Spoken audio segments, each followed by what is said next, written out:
selamat pagi. Perkenalkan ini dengan saya Bidan Atika. Kalau boleh saya tahu tujuan Ibu ke sini untuk apa nggih, Bu? Mau KB, Mbak. Oh, mau KB nggih.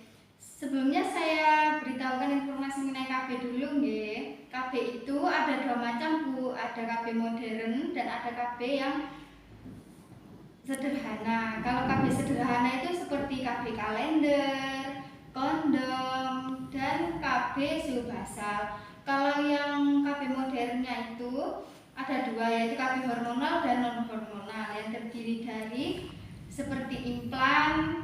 Untuk KB hormonal sendiri itu implan, suntik, dan KB pil, serta KB IUD. Dan untuk yang non hormonal itu IUD dan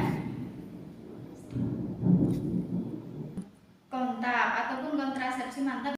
Keuntungan dan kekurangan KB sendiri itu ada macamnya, Bu. Dari yang pertama itu kalau pakai KB hormonal itu bisa kadang orangnya itu bisa yang awalnya tidak jerawatan jadi berjerawat. Ada juga yang mempengaruhi berat badan. Sebagian orang kadang menjadi lebih gemuk, Bu. Dan karena itu kan rahasia dan saya akan menjaga privasi jenengan. Lalu kalau boleh saya tahu namanya jenengan siapa nggih? Rida, Umurnya berapa? 27. Untuk alamatnya di mana, Bu? Darungan. Oh, nggih.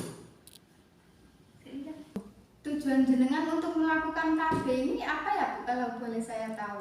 Untuk membuat jarak antara anak ataupun jenengan tidak mau punya anak lagi? Ingin membuat jarak dengan anaknya sebelumnya loh, Mbak. Untuk agama dan kepercayaannya Anda sendiri di dalam adat istiadat, apakah ada yang bertentangan dengan KB?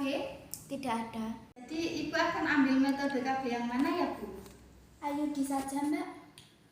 Baik, kalau IUD efek sampingnya sendiri nanti jenengan kalau haid itu kadang akan terasa sakit sekali atau disminor ya, Bu ya. Yang sebelumnya belum keputihan atau tidak keputihan, nanti jenengan akan mengalami keputihan. Lalu apakah sebelumnya jenengan sudah pernah melakukan pemeriksaan kesehatan? Sudah. Jadi tidak ada penyakit seperti kanker serviks maupun yang lainnya ya, Bu ya? Tidak ada. Lalu tanggal haidnya itu kapan yang terakhir? 5 hari kemarin ini, Mbak.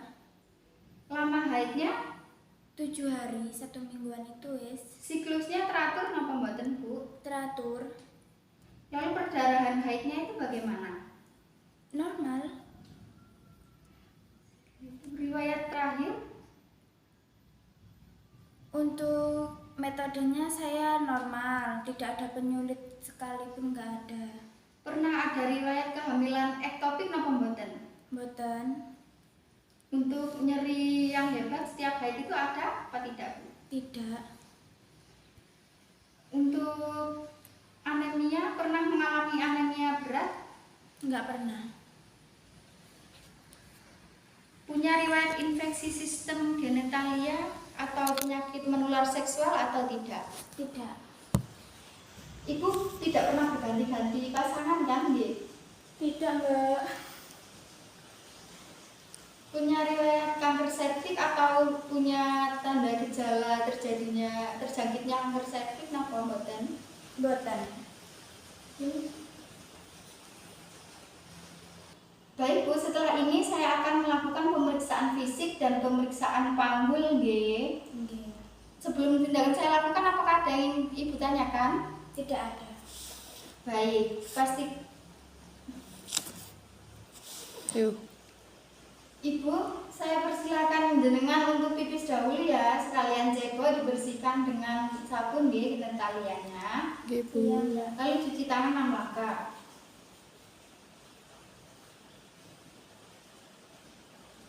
Baik, mari Bu, saya bantu untuk naik ke meja dengan posisi litotomi. Setelah itu, palpasi daerah perut dan periksa apakah ada nyeri tekan atau tidak. Apakah terasa nyeri, Bu? Tidak, Mbak. Setelah itu kenakan kain penutup lalu atur arah sumber cahaya untuk melihat serviks. Setelah itu pakai sarung tangan DTT.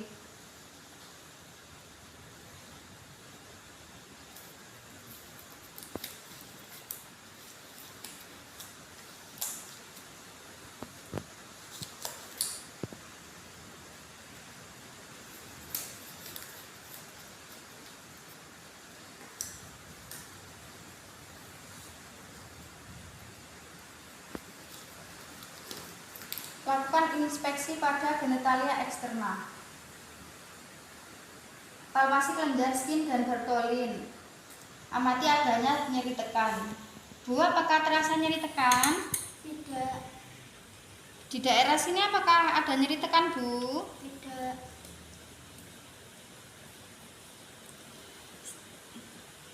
Masukkan spekulum vagina.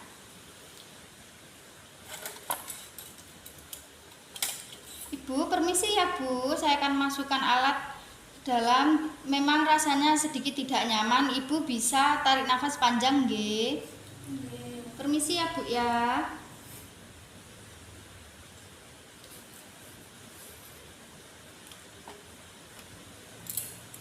Lalu lihat, periksa adanya lesi atau keputihan pada vagina dan inspeksi serviks. Setelah itu keluarkan spekulum dengan hati-hati.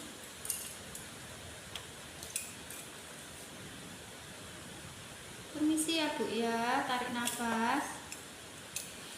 Dan letakkan di larutan klorin. Setelah itu lakukan pemeriksaan di manual, pastikan gerakan serviks bebas. Bu, permisi ya Bu ya, saya periksa dulu. Pastikan tidak ada kehamilan dengan cara periksa uterus. Apabila ada benjolan ataupun uterus membesar berarti ada hamil. Jika uterus membesar berarti ada kehamilan. Lalu periksa adanya tumor atau tidak. Setelah itu lakukan rektovaginal. Bila ada indikasi kesulitan menentukan besar uterus retroversi, adanya tumor pada kavum Douglas dengan cara masukkan satu di vagina, lalu jari yang satu di anus. Rasakan apakah ada benjolan atau tidak. Permisi ya Bu. Setelah itu celupkan dan bersihkan sarung tangan dalam larutan klorin 0,5%.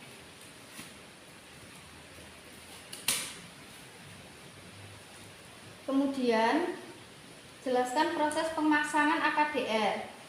Ini saya akan memasukkan alat ke dalam kelamin ibu ya. Nanti memang rasanya itu agak tidak nyaman dan ibu bisa tarik nafas saja. Pendorong ke dalam tabung insenter tanpa menyentuh benda yang tidak steril. Kemudian letakkan kemasan pada tempat yang datar. Selipkan karton pengukur. Lalu pasang kedua ujung lengan AKDR dan dorong tabung insenter sampai ke pangkal lengan.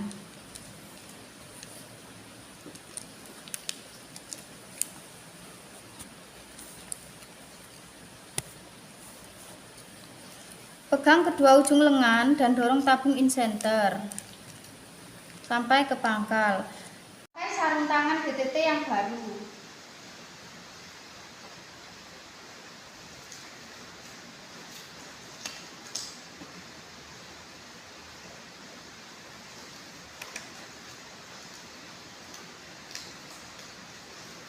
Kemudian pasang spekulum vagina untuk melihat serviks. Ibu, permisi ya Bu, alatnya akan saya masukkan. Memang terasa tidak nyaman, dengan tarik nafas saja nggih.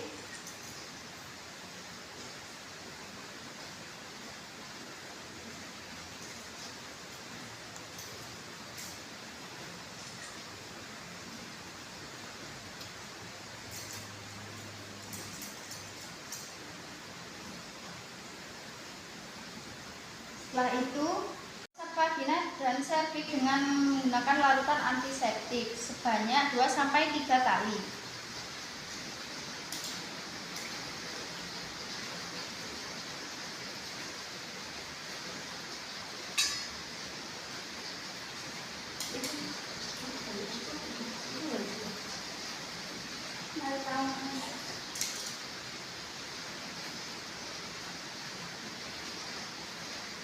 Kemudian letakkan di klorin.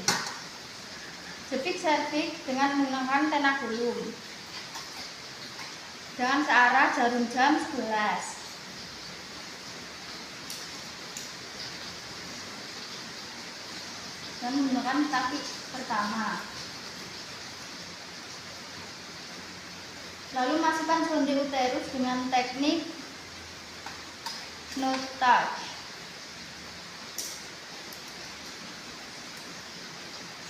Sampai terasa ada tahanan. Kalau sudah terasa ada tahanan, ukur kedalaman kaki uteri, lalu angkat sonde, atur sampai di angka 7.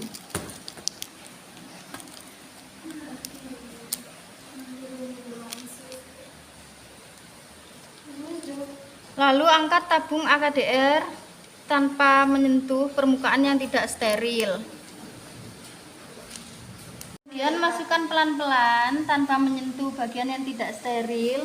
Masukkan sampai ke serviks, sampai terasa adanya tahanan. Kemudian dorong pelan-pelan. Kemudian tarik pendorong. Keluarkan. Setelah itu masukkan lagi atau dorong lagi tabung in-center sampai adanya tahanan, lalu keluarkan perlahan. Setelah itu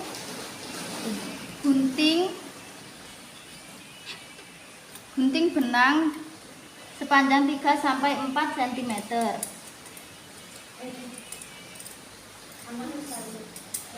Kemudian lepaskan tenakulum dengan berhati-hati, rendam dengan larutan klorin 0,5%.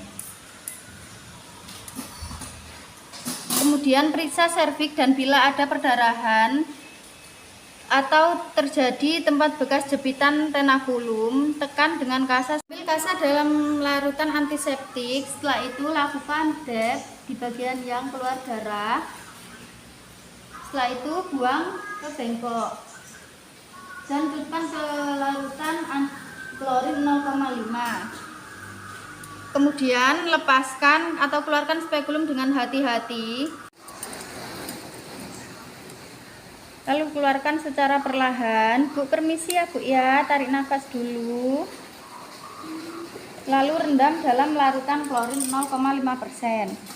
Setelah itu rendam seluruh peralatan yang sudah dipakai dalam larutan klorin. Kemudian celupkan tangan yang masih menggunakan sarung tangan ke dalam larutan klorin 0,5%.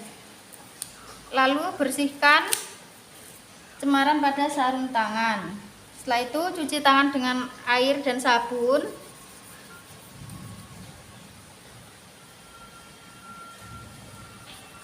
Dan pastikan klien tidak mengalami kram hebat dan amati selama 15 menit sebelum memperboleh klien pulang.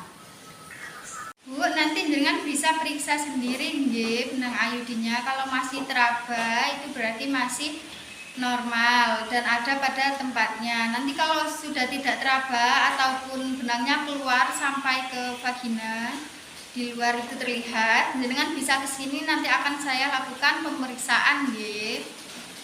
Iya Bu. Dan apabila mengalami efek samping yang berlebihan, Ibu juga bisa ke sini. Nanti saya lakukan pemeriksaan.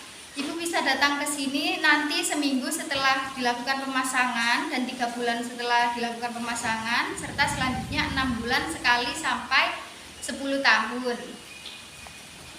Ibu ini memakai IUD jenis CUT 380 ya Bu, yaitu 10 tahun pemakaian. Iya Bu. Ibu bisa datang ke sini kapan saja kalau Ibu merasakan ada keluhan.